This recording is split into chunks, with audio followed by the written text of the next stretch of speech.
ایک رات مصر کے بادشاہ فرعون نے خواب دیکھا کہ شام کی طرف سے ایک آگ آئی اور اس آگ نے تمام قبطیوں کے گھروں کو جلا ڈالا، جبکہ بنی اسرائیل محفوظ رہے۔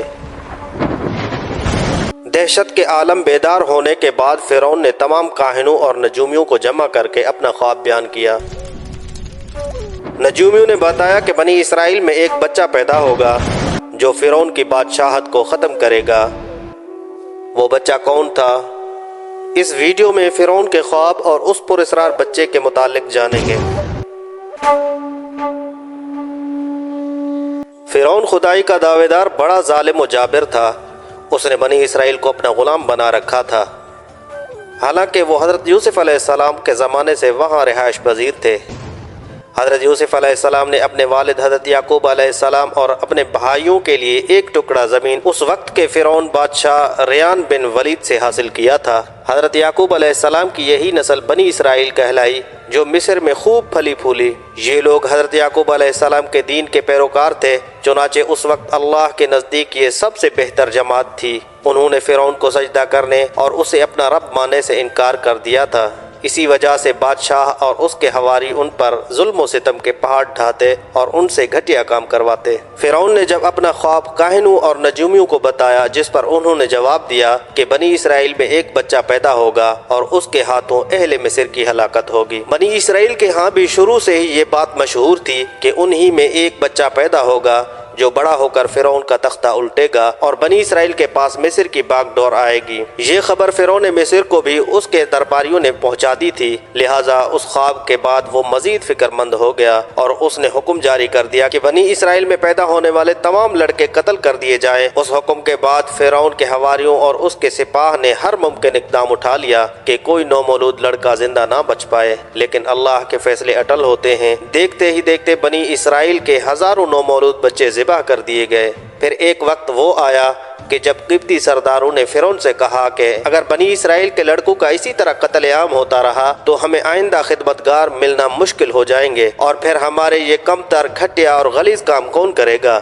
اس پر فرعون نے حکم جاری کیا کہ 1 سال چھوڑ کر بچے قتل کیے جائیں۔ انہی حالات میں حضرت موسیٰ علیہ السلام پیدا ہوئے۔ نجومیوں نے فرعون کو اطلاع دی کہ بچہ پیدا ہو چکا ہے۔ اس اطلاع نے فرعون کو بدحواس کر دیا اور اس کے سپاہ نے گھر گھر تلاشی شروع کر دی۔ حضرت موسیٰ علیہ السلام کے بھائی حضرت ہارون علیہ السلام سال امان میں پیدا ہوئے تھے، جبکہ حضرت موسیٰ علیہ السلام قتل والے سال میں پیدا ہوئے، مگر اللہ نے ان کی حفاظت کا سامان اس طرح فرمایا کہ ان کی والدہ پر معمول کے مطابق حمل کے آثار نظر نہیں ہوئے، جبکہ فرعون کی چھوڑی ہوئی دائیوں کی نگاہ میں نہ آئیں۔ یوں ولادت کا مرحلہ تو خاموشی سے گزر گیا اور فرعون کے علم میں نہ آ سکا، لیکن ولادت کے بعد بھی قتل کا اندیشہ موجود تھا۔ اللہ تعالیٰ نے اس کا حل بھی موسیٰ علیہ السلام کی والدہ کو سمجھا دیا، چنانچہ انہوں نے بچے کو صندوق میں لٹا کر دریائے نیل میں بہا دیا۔ قرآن پاک میں ارشاد ہے، ہم نے موسیٰ کے ماں کو وحی کی کہ اسے دودھ پلاتی رہے، اور جب تجھے اس کی نسبت کوئی خوف معلوم ہو تو اسے دریا میں بہا دینا اور کوئی ڈر، خوف یا رنج و غم نہ کرنا،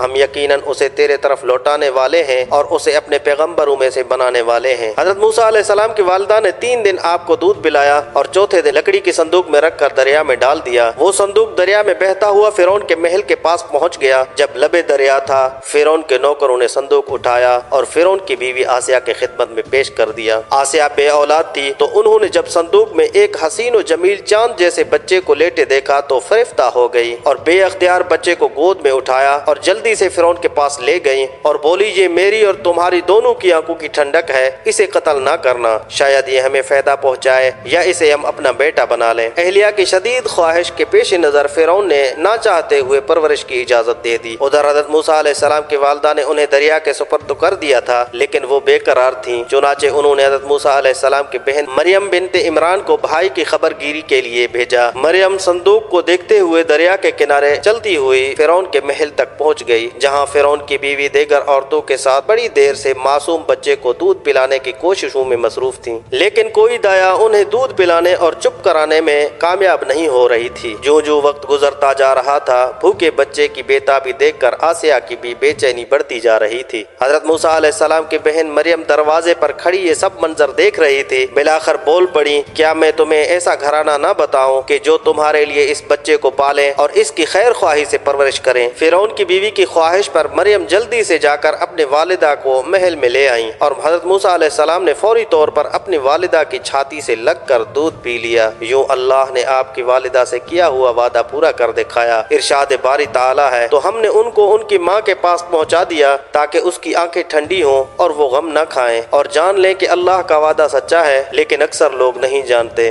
آسیہ نے حضرت موسیٰ علیہ السلام کی والدہ سے استدعا کی کہ وہ محل ہی میں رہنے لگے اور اس بچے کی پرورش کریں، لیکن موسیٰ نے انکار کر دیا کہ میرے شوہر اور بچے پریشان ہوں گے۔ اس پر آسیہ بچہ انہیں دینے پر مجبور ہو گئی۔ پھر اس نے بچے کے لیے وظیفہ بھی مقرر کر دیا۔ یوں اللہ کی شان دیکھیے کہ جس بچے کے خوف سے فرعون نے ہزاروں بچے ذبح کروا دیے، وہ بچہ فرعون ہی کے زیر نگرانی اور سرکاری تحفظ میں پروان چڑھنے لگا اور جوان ہو گئے۔ اور اسی طرح اللہ نے آپ کو نبوت کے منصب پر فیض کیا اور بنی اسرائیل کو فرعون سے آزادی دلائی اور مصر سے نکل گئے، اور فرعون بنی اسرائیل کو ختم کرنے کے لیے اپنا لاؤ لشکر لے کر روانہ ہوا۔ جب بنی اسرائیل بحیرہ احمر پر پہنچے تو اللہ نے ان کے لیے سمندر کے بیچ سے راستہ بنا دیا۔ یہ وہی موقع تھا جب فرعون کا وہ خواب پورا ہونے والا تھا اور اس کی بادشاہت اور لاؤ لشکر تباہ و برباد ہونے والی تھی۔ بنی اسرائیل تو پار چلے گئے، مگر جب فرعون اپنے لشکر سمیت ان کے پیچھے آیا تو سمندر کا وہ راستہ بند ہو گیا اور وہ اپنے لشکر سمیت سمندر میں غرق ہو گیا۔